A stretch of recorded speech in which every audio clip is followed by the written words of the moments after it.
Welcome back here to the GSMC Chip Shot Football Podcast as we begin the second segment, and I thought this was pretty interesting based on how it all played out, talking about the ESPN survey that came out a couple of days ago on these categories, superlatives, whatever you'd like to call it, on the current state of the quarterbacks across the NFL today. ESPN put out this survey to 100 plus NFL players to rank quarterbacks in different categories, like I said. Almost like if you've seen any of these who's most likely to videos, it sort of falls into that range of what kind of categories and content that was provided by this survey. So the categories that are in question are the top 3 current quarterbacks in the NFL, predicting the most successful rookie quarterbacks in this year's class, most overrated quarterback, most underrated quarterback, and biggest trash-talking quarterback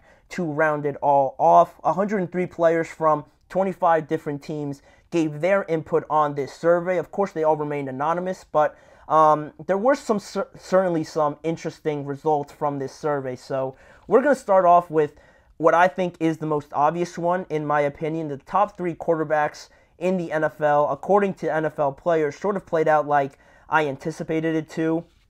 Patrick Mahomes, number 1. Number 2 would be Lamar Jackson, and Joe Burrow in at number 3, based on the responses by current NFL players.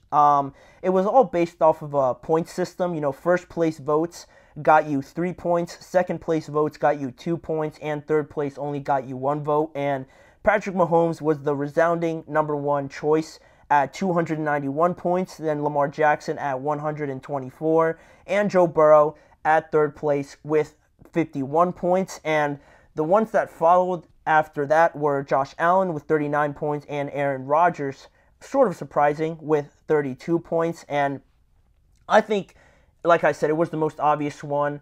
Not too many people wouldn't have put Patrick Mahomes at number 1. Lamar Jackson, just coming off of an MVP season, clearly the number 2, was ranked the number 2 player in the NFL Network's top 100 rankings, so this makes sense. And I think Joe Burrow, too, even though he had an injured-riddled season last year, the success that his team has, the Bengals, has when he does play, it's pretty astounding. So seeing these 3 guys as the top 3, I didn't really have too much issue with it. So moving on to the next category, the most successful rookie quarterback, predicting who is going to be that most successful rookie quarterback in terms of the NFL players currently, sort of played out like this. Caleb Williams at number 1, not so much of a surprise. Jaden Daniels at 2, and then at number 3, J.J. McCarthy. And those 3 guys were followed up by Michael Penix and Bo Nix with the same amount of points. And what I found interesting, based on those top 5 names that I just listed out, that Drake May wasn't up there. I felt like maybe he could have been in at number 4.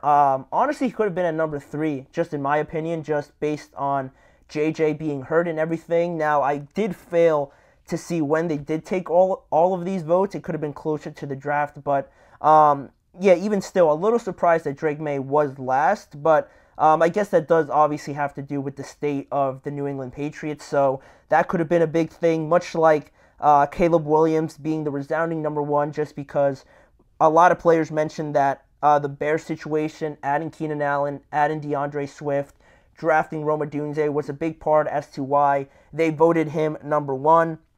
One NFC South player brought up the fact that Jaden Daniels, being the face of the Washington Commanders essentially right now, and their new head coach and new owner, was something that they thought was exciting and a good situation overall for him and the Commanders. And it was interesting also, one of the points that was made by an NFC South player, just in regards to Caleb Williams, the amount of pressure that he has to deal with compared to everybody else. He sort of used the example of similarly comparing him to Patrick Mahomes, with all the hype build up around Caleb and how his play style is similar to Patrick. He said that if Caleb doesn't look like Patrick Mahomes out there, that type of pressure is way different than what people expect out of Jaden Daniels or Michael Penix or Bo Nix and things like that. That's the kind of expectations that Caleb has to deal with. So it is something to keep in mind, and it is something that I found fascinating and pretty accurate overall, just because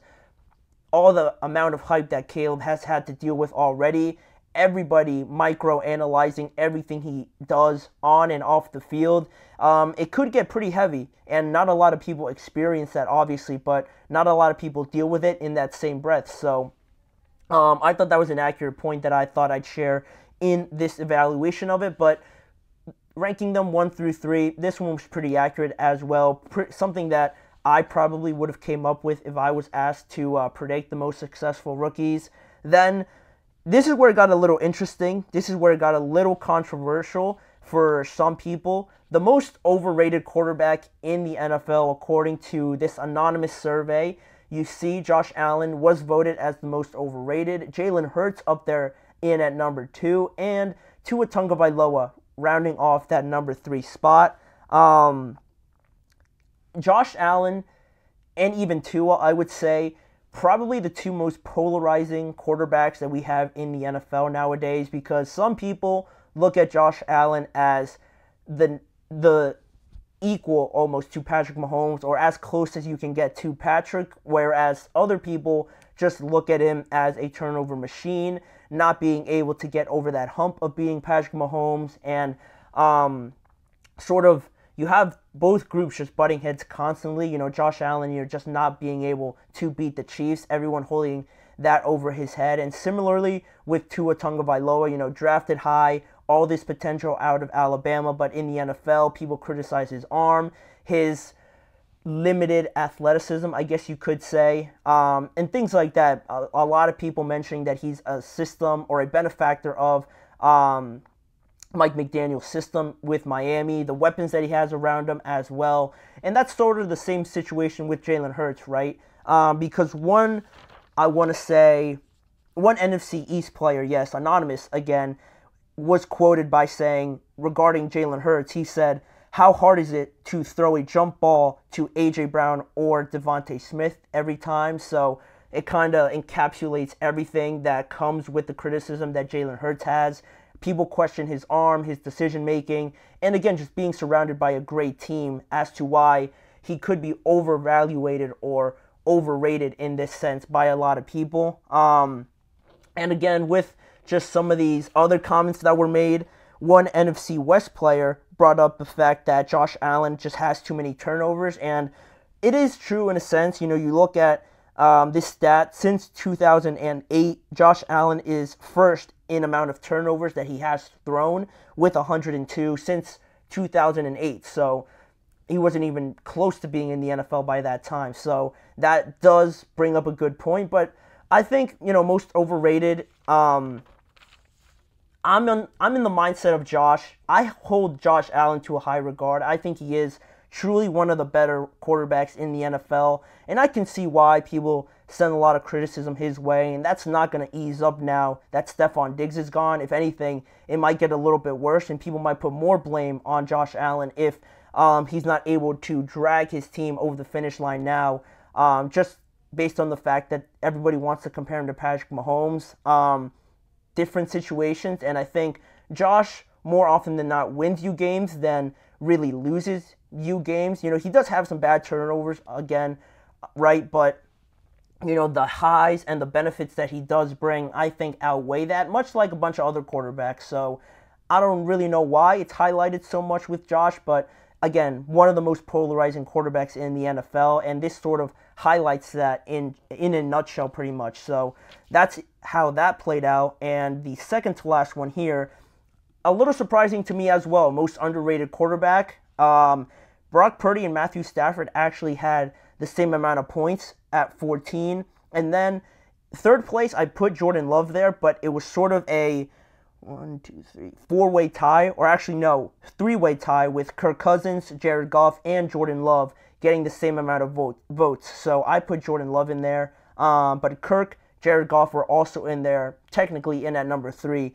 for the most underrated quarterback. And this one surprised me because I figured that Brock would be in the other category as one of the most overrated, and he wasn't even in the the top 5, I want to say. Yeah, he wasn't, because after Josh Allen, Jalen Hurts, and Tua, it was followed up by Justin Herbert, Trevor Lawrence, and Brock Purdy was in there, but he was the last place, 5th place in that category with 6 votes. So for a lot of NFL players to rank him as the most underrated quarterback, I was not expecting that, just because I feel like most fans, when they watch him, feel like Brock Purdy's just a benefactor, again, of having Debo, having Ayuk, George Kittle, Christian McCaffrey, Kyle Shanahan as his coach. Whereas, if you look at it from a player's perspective with these votes, he's actually considered one of the most underrated quarterbacks. So I thought it was interesting, that dynamic, how it flipped. And Matthew Stafford is always included in these categories, talking about one of the most underrated quarterbacks. I think people are starting to see it now more than ever, especially seeing him in the playoffs and in that environment. But that one wasn't too surprising. And already Jordan Love, he is starting to build up a lot of hype. And to be in this category, again, not too surprising, but it was a 3-way tie with Jordan Love, Jared Goff and Kirk Cousins. So I think this one played out pretty accurately as well. Also, behind those guys were Bryce Young at number 7, right outside the top 3. Then Justin Herbert and Dak Prescott as well, right behind those guys. But then, lastly, the last category I thought was a pretty fun one. The quarterbacks who talk the most trash, Josh Allen again winning this category with 26 votes. Then Baker Mayfield, then Aaron Rodgers, followed up by Patrick Mahomes, CJ Stroud, and Joe Burrow. This one, I think, was one of the most accurate ones as well. Along with the top 3 quarterbacks, this one doesn't really surprise me. I think we know the character of all 3 of these guys, and Josh Allen responded to this on Twitter when the survey came out. Of course, he was rated the most overrated quarterback in the NFL, but he poked fun at it, saying that he was voted the most likely to trash talk out of all the quarterbacks. So I'd like that they included this. Baker also, knowing his personality, and also Aaron Rodgers up there as well. Not really too surprising here with these 3 guys to round out these categories, these superlatives that NFL players voted on. So I gave my thoughts, but I'd love to know what you guys think of these categories, who was voted number 1 and who wasn't included that you thought should definitely be included in these rankings. Leave your guys' thought in the comment section afterwards, or also just in the live chat as we move on with a couple more segments on today's show. One of those being the fact that Sean McVay recently named his starting running back his designated punt returner for 2024. A little bit unusual, a pretty unique decision by Sean McVay. So we're going to get into that, why he decided to name Kyren Williams that punt returner, and also the kind of options that the Rams have available to them behind Kyren Williams that makes Sean McVay so comfortable with deploying Kyren Williams as the punt returner. That is all coming up right after this break. Don't go anywhere. Look